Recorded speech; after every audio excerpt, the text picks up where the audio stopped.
अभी भी ऐसे बहुत सारे सवाल हैं, ओपन क्वेश्चंस हैं वीज़ा स्टे पीरियड एक्सटेंशन को लेके। जिन लोगों का स्टे पीरियड 3 अप्रैल को एक्सपायर हो रहा है, बहुत सारे लोगों का हो रहा है, उनके मन में ये सवाल है कि क्या हमारा स्टे पीरियड एक्सटेंड होगा, करना पड़ेगा, नहीं पड़ेगा? क्या हमें एमओआई की तरफ से जो एक्सटेंशन का मैसेज आता था वो आएगा, नहीं आएगा, आएगा तो क्या करना है? ये सारे कुछ सवाल हैं स्टे पीरियड एक्सटेंशन को लेके, जो मैं एक्सप्लेन करूंगा। पिछले वीडियो अगर आपने देखे होंगे तो उसमें मैंने आपको जो रीसेंट गाइडलाइन आया था उसके बारे में बताया था। ये रीसेंट गाइडलाइन को एक बार फिर से मैं आपको जल्दी से बताऊंगा, क्योंकि बहुत सारे ऐसे लोग हैं जो वीडियो देखते नहीं है, ताकि उनको भी ये सीक्वेंस समझ में आए। वीडियो को आप कंप्लीट देखिए। ये गाइडलाइन ऐसे है जो आधा अधूरा आप देखेंगे तो समझ में नहीं आएगा, परेशान होंगे और दूसरों को भी परेशान करेंगे। ये ट्विटर का एक पेज है जवाजात का, जवाजात ने ट्वीट करा है। जवाजात को भी बहुत सारे ऐसे क्वेश्चंस आ रहे होंगे फॉर श्योर, लोग अपने अपने तरीके से उनको कांटेक्ट कर रहे होंगे। तो उन्होंने ट्वीट करके उसी गाइडलाइन का रेफरेंस दिया है और बताया है कि जिनको भी कांटेक्ट करना है, एक यूनिफाइड कांटेक्ट नंबर है पासपोर्ट ऑफिस का 992, उन पे आप कॉल करके अपना इंक्वायरी कर सकते हैं। जो भी आपके सवाल है वो आप कर सकते हैं। अब कुछ लोग ये बोलते हैं कि भाई इन जवाब ही नहीं देते, मैं क्यों कॉल करूं, नहीं करूं? आपको वो करना पड़ेगा क्योंकि आप ही को जवाब चाहिए। तो उनको आप कॉल कीजिए। अगर अरबी आता है तो वेल एंड गुड, अगर नहीं आता है तो किसी जानने वाले से कॉल करवाइए। इंग्लिश भी कई लोग बोलते हैं, तो आप कॉल करके आपके जो भी सवाल है सीधा सोर्स से क्लियर कर लीजिए। ओके, तो ये एक ट्वीट है। बाकी ये ट्वीट के बारे में सारा चीज टिका हुआ है, जिसमें ये बताया गया था, एक गाइडलाइन दिया गया था इम्प्लीमेंटेशन। दो बात बताए गए थे, फर्स्ट और सेकंड। फर्स्ट को आप स्क्रैप कीजिए, सेकंड पे ध्यान कीजिए। सेकंड में ये बताया गया था कि 25 ऑफ फरवरी के बाद जिनका भी वीज़ा एक्सपायर हो रहा है, स्टे पीरियड एक्सपायर हो रहा है, वो 18 अप्रैल से पहले पहले जा सकते हैं। कोई ज़रूरी नहीं है एक्सटेंशन करवाने के लिए। इसी चीज़ को थोड़ा और अच्छे से समझने के लिए आप ये ग्राफ को रेफर कीजिए। 25 या उसके बाद जिनका भी वीज़ा एक्सपायर हो रहा है, वीज़ा का स्टे पीरियड एक्सपायर हो रहा है, वो 18 अप्रैल या उससे पहले तक फाइनल एग्जिट जा सकते हैं बिना किसी एक्सटेंशन के। बहुत सारे लोगों का जो स्टे पीरियड है वो अक्सर में 3 अप्रैल दिखा रहा है। ओके, तो आपका वीज़ा 3 अप्रैल को स्टे पीरियड जो है वीज़ा का वो एक्सपायर हो रहा है, तो 4 अप्रैल से आपका वीज़ा ऑलरेडी एक्सपायर्ड ही माना जाएगा। मतलब ये कि 25 फरवरी या उसके बाद, 4 अप्रैल भी उसके बाद ही आता है। तो जिन भी लोगों का 25 अप्रैल या उसके बाद वीज़ा स्टे पीरियड एक्सपायर हो रहा था, वो 18 अप्रैल तक एग्जिट हो जाना है। अब इसमें और एक सवाल उन लोगों का है जिनका स्टे पीरियड अभी तक एक्सपायर नहीं हो रहा है, ना तो 3 अप्रैल तक हो रहा है, ना 18 अप्रैल तक हो रहा है। उनका स्टे पीरियड हो रहा है 18 अप्रैल के बाद एक्सपायर। तो उन लोगों का क्या है? इस गाइडलाइन में इतना ही बताया गया है। 25 फरवरी के बाद जिनका वीज़ा का स्टे पीरियड वैलिडिटी खत्म हो रहा है, वो 18 अप्रैल से पहले पहले चले जाना है।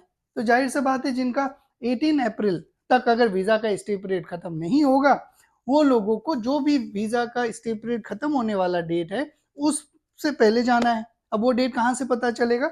वो आप अपने अफसर में जाके चेक कर लीजिएगा। वहाँ पे जो डेट आपको दिखा रहा है वही डेट पे आपको एग्जिट करना है।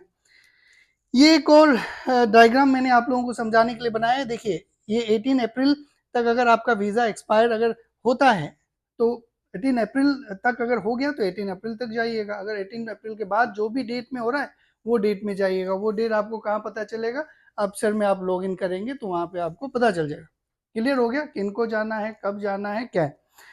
अब यहाँ पे कुछ सवाल ये है कि भाई जो डेट्स हैं वो कहीं ना कहीं तो दिखाएगा, मुकीम में दिखाएगा, आपके वीज़ा में दिखाएगा, आपके अफसर में दिखाएगा। तो कैसे पता करे, कैसे चेक करे कि मेरा वीज़ा में कितना दिन बचा हुआ है? सो ये जो डेटा है यहाँ पे, ये मुकीम का इंटरफेस है। यहाँ पे अगर आप देखेंगे तो मुकीम का डिटेल है। जब आप चेक करेंगे अपना वीज़ा का स्टे पीरियड कि मेरा कितना स्टे पीरियड बचा हुआ है, तो मुकीम में आपको ऐसा दिखेगा। मुकीम हर कोई रजिस्टर कर सकता है, जिनके पास में इकामा है, अफसर है, सऊदी के अंदर है, अपना रजिस्टर करके चेक कर लीजिए। बहुत ही ईजी और अच्छा टूल है, फ्री टूल है जिससे आप चेक कर सकते हैं। ये वीज़ा का इंटरफेस यूज दिखाएगा आपको। कुछ डेटा है जो मैंने हाइड कर दिया है एप्लीकेंट का, उसको आप इग्नोर कीजिए। वीज़ा इशुएंस जनवरी का था, फरवरी में स्टे पीरियड खत्म हो रहा था, 30 डेज का वीज़ा मिल रहा है 5 फरवरी से, आप सब लोगों को पता है। यहाँ पे 30 डेज स्टे पीरियड लिखा हुआ है। अब इसमें से 24 डेज यूज कर लिया है, बचा कितना, 6 डेज। अब आज 28 अप्रैल है, 28 अप्रैल और 3 अप्रैल के बीच में अगर हम डिफरेंस देखेंगे तो 6 दिन बचा हुआ है। मतलब ये कि इनका भी जो स्टे पीरियड है वो 3 अप्रैल तक है, और 3 अप्रैल को इनका स्टे पीरियड खत्म हो रहा है। अब ये जो डेट है ये 24/6 ऐसे दिखा रहा है जरूर, लेकिन ये वीज़ा का स्टे पीरियड एक बार एक्सटेंड हो चुका है। अब ये जो डेटा है ये आपका है अफसर का डेटा, आप हर जगह चेक कर सकते हैं। अफसर के डेटा में अगर आप देखेंगे तो फाइनल डिपार्चर डेट यहाँ पे कितना लिखा हुआ है, 3 अप्रैल 3/4/2026। ये हो गया डेट, मंथ और ईयर। हाँ, इस फॉर्मेट में समझिए आप, ये डेट लिखा हुआ है हर किसी का। कई लोगों का डेट क्या पता पहले कुछ और लिखा हुआ होगा, वो अपडेट हो गया होगा, जो भी चीज़ है अपडेट हुआ नहीं हुआ, यहाँ पे जो डेट लिखा हुआ है वो डेट का आपको पालन करना है।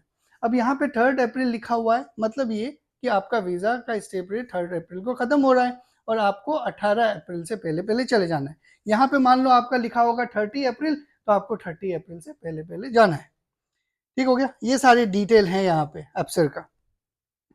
अब आपको मैंने ये वीडियो में बस कुछ ज़्यादा इम्पोर्टेंट अपडेट नहीं दिया है, लेकिन आपके जो सवाल हैं उसके आंसर्स दिए हैं। वो कौन कौन से सवाल थे? पहला सवाल, क्या जिनका 3 अप्रैल को वीज़ा स्टे पीरियड ख़त्म हो रहा है, क्या उनको एमओआई की तरफ से मैसेज आएगा? नहीं आएगा, अभी तक किसी को नहीं आया, आ जाना चाहिए था। तो यही मान के चलिए कि मैसेज नहीं आएगा। अगर आ भी जाता है मैसेज तो आप ट्राई कीजिए ऑनलाइन एक्सटेंड करके। तो दूसरा सवाल ये होता है कि क्या एक्सटेंड रिक्वेस्ट हम सबमिट करेंगे तो क्या 18 अप्रैल के बाद का भी डेट मिल सकता है? इसका कोई क्लियर आंसर नहीं है। जहाँ तक मैं सीक्वेंस जो एनालाइज कर रहा हूँ कि 18 अप्रैल से पहले पहले ही जाना पड़ेगा, उससे आगे का एक्सटेंशन नहीं मिलेगा। क्यों नहीं मिलेगा? क्योंकि हज आ रहा है।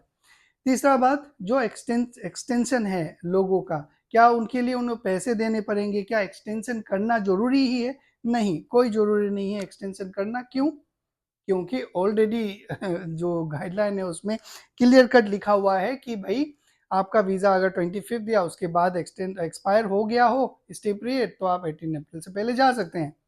मुझे लगता है क्लियर हो गया होगा। अभी भी अगर आपके कोई सवाल हैं इससे रिलेटेड तो ज़रूर डिस्क्रिप्शन में सॉरी कमेंट में लिख के बताइएगा। आज के इस वीडियो में बस इतना ही। Thank you very much.